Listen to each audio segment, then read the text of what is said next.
A continuation of the view from the West Wing. Storytelling. Story 5. De-escalation training is essential for police officers on the beat, Anya said. But what about the leader in a moment of existential crisis? The philosopher wants the trigger pulled only when the temperature is low and judgment is calculatively right. But national security crises are rarely low-temperature affairs. The sound decision-making, SDM, he calls for often requires making the least bad choice under immense pressure, which invariably involves casualties or hardship for some segment of the population, the very things he forbids. Anya walked over to the president's desk and set the papers down. He says, "You can't tolerate killing fellow Americans by Americans with authority for whatever reason without due process." I agree with the due process part, of course, but if a crisis demanded the deployment of the National Guard to quell a violent organized insurrection that threatened the stability of the Republic and lives were lost, would this philosopher blame the leader for abandoning BFH? Or would he acknowledge that the preservation of the perfect union he aspires to requires the enforcement of law with authority? He also uses the phrase unpatriotic loyal fringe, PLF, to describe those who allegedly terrorize the population, Anya continued. But the problem is, they think we are the tyranny. They believe their actions are patriotic. When a leader is faced with internal conflict, the only unitarian approach left is the enforcement of the Constitution and the rule of law. That inherently alienates those who reject the law.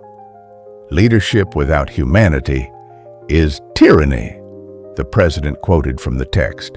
And leadership without spine is failure, Mr. President, Anya countered. Our humanity lies in our commitment to protect the 330 million people who are counting on us to make the hard calls, not just the popular or compassionate ones. Sometimes, being the father or mother of the country means being willing to impose discipline and enforce the law, not just offering a gentle embrace. The president sighed, picking up his pen again. So we can't be both humane and effective? We must be effective to be humane, Anya concluded. We can aspire to a perfect union, but we have to govern the very imperfect world we live in. And sometimes, governing requires being a leader of the law, which is a harder, colder master than basic decency alone. The president nodded slowly, a somber look settling on his face. He picked up the philosopher's text and marked a line about bitterness, vindictiveness, and hate override good conscience. We must strive for conscience above all, the president said quietly. But conscience doesn't absolve us of the power we wield. It just makes the wielding that much heavier a burden. This is philosophical, not empirical. The wisdom of Zaarrianism. Philosopher Prince Israel Zaar, January 7th, 2026.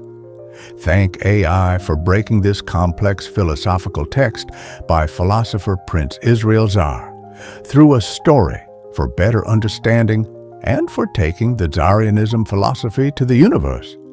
The background video is Trianglerism immersive art. Hope you enjoy listening. Leave a comment and subscribe